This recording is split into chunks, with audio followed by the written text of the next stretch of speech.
نادیده نبود جستجویش نکنم، نکام زبانی که گفتگویش نکنم. هر دلی که در او مهر الهی نبود، در پیش سگم افکند بویش نکند.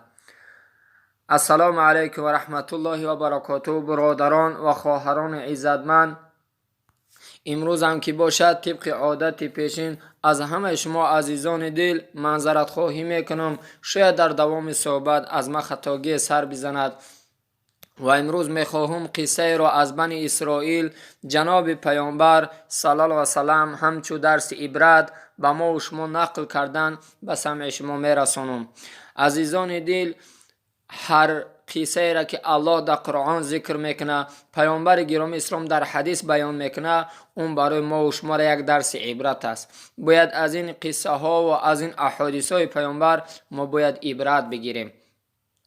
جناب ابو هریره رضی الله عنه میفرماید پیامبر گرامی اسلام ما را از بنی اسرائیل از حال 3 شخص قصه کرد.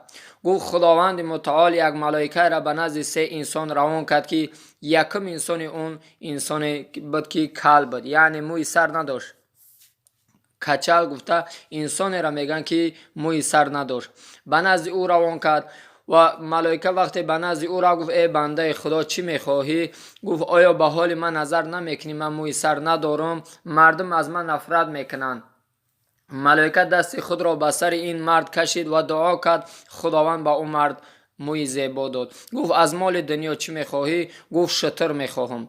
دعا کرد، خداوند متعال از شترش نصیب کرد. بعدا ملائکه در حق او دعا کرد که خدای مهربان در این شتری که خداوند به تو داد برکت بدهد. با سفرش دوام کرد، به نزد ابرص رفت. ابرص انسان را میگن که پوستی بدنش سفید است، کسل در ما و شما کسل پوست میگن. و به نزد او رفته و از او پرسان کرد ای بنده خدا چی میخواهی؟ گفت میخواهم که خداوند متعال پوستی زیبان بدهد، به خاطر که مردم از من نفرت داره. این پوستی مرا بکش، پوستی ما سفید است. ملائکه میگه به بدن او دست کشید و دعا کرد خداوند متعال به او پوستی بهترین نصیب روزی گردانید. او بیماری را از او دور کرد. بعدا گفت از مال دنیا بنده خدا چی میخواهی؟ گفت از مال دنیا میخواهم که خداوند متعال بر من یک گاو نصیب گرداند. ملائکه دعا کرد، خداوند متعال با او گاو نصیب کرد و ملائکه در حق دعا کرد که خدای مهربان در گاو تو برکت بدهد. ملائکه با سفرش دوام کرد، به نزد انسان اعما رفت، به نزد انسانی که چشمش کور بود. به نزد او رفت، از اون پرسان کرد ای بنده خدا چی میخواهی؟ گفت میخواهم الله متعال این 2 چشمی که نابینا هست بر من بینا نصیب روزی بگرداند، این 2 چشمی مرا بینا نصیب روزی بگرداند. ملائکه در حق او دعا کرد، الله متعال 2 چشمی زیبا به او داد. گفت از مال دنیا چی میخواهی بنده خدا؟ گفت از مال دنیا میخواهم که بر من خداوند گوسفند نصیب گرداند. ملائکه در حق او دعا کرد، خداوند متعال گوسفند به اون نصیب کرد و ملائکه در حق او دعای برکت کرد که خداوند متعال در این گوسفند تا چی بدهد؟ برکت بدهد. چند گذشت، اون شتری که از انسان کل بود بچه زیاده کرد. گوام هم تا گوی این انسانی که پیس بود گواش بسیار شد. این انسانی که اعما بود نابینا بود گوسفنداش زیاد شد. الله متعال باز همین ملائکه را برای امتحان این 3 شخص کرد روان کرده.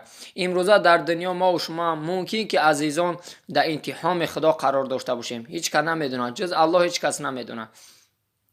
به همین خاطر این ملائکه باز به امتحان اینها آمد. یکم پیش همون انسان کچل که کل بود پیش همون اومد. گفت خچه یک انسان نادار و فقیر گرفت ملائکه. گفت ای بنده خدا من یک آدم فقیر هستم، درمانده هستم، یکم توکل به الله میکنم و دیم از شما طلب کمک میکنم که در این سفری که رفته هستم درمانده هستم، در بیابان هستم، یک شتری نمیته که من سوار شم تا که به منزل خود برسم.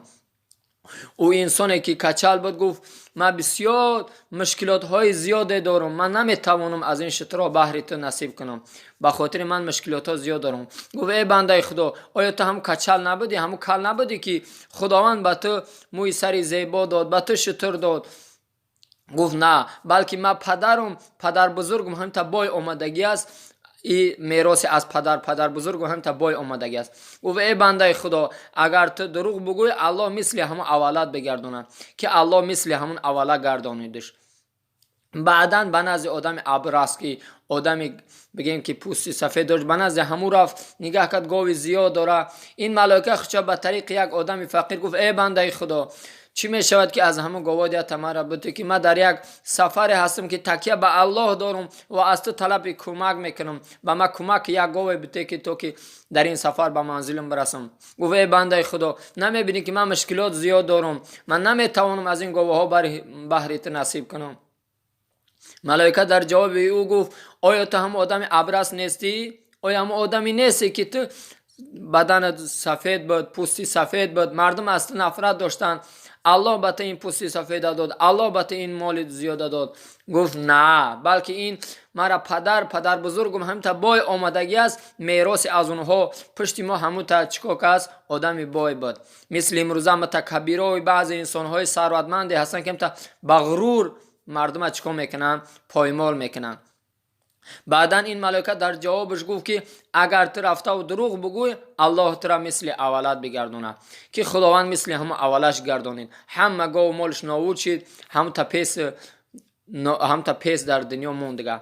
این باز ملائکه سفر کرد به پیش انسانی که نابینا بود، به نزدی اومد، گفت خودش یک آدم عاجز گفت ای بنده خدا، نمیبینی که چشمای من نظر کرده نمیتونه، من در یک دشت بیابان هستم، تنها هستم، سفر دارم، یک گوسفند نمیته که به منزلم برسم. او نابینا در جوابش گشت و گفت ای بنده خدا، گفت به نام الله گفتی چند مقدار میخواهی از این گوسفندای ما بگی؟ گفت به چه خاطر؟ گفت به خاطر که من یک آدم نابینا بودم، یک انسان اومد در حق من دعا کرد، خداوند به من چشم بینا داد، این گوسفند زیاده داد، چند قی میخواهی بگی؟ من از تو ایبا نمیورزم، یعنی من ناراضگی نمیکنم. بعدا این ملائکه قامتش بلند کرد، گفت ای بنده خدا، من ملائکه هستم از جانب الله، به انتحام شما آمدم. اون دو برادرت از انتحام الله نگذشت و تو از انتحام الله گذشتی، الله هم در گوسفندا و هم در جان تو برکت بدهد. به همین خاطر عزیزان دل، این قصه ای که از بنی اسرائیل پیامبر خدا صلی الله علیه و برای من و شما کردن، این یک درس عبرت است. امروزه در بسیاری موضوع های می شود که ما و شما در انتحام الله قرار می گیریم. از الله متعال خواهان هستم که در انتحام الله متعال من و شما را به بهترین صورت از انتحام الله گذشتن نصیب و روزی بگرداند و امروزه مشکلات هایی که بالای من و شما مسلمان های غریب آمده است، پروردگار مهربان این وبا را از بین من و شما دور بگرداند.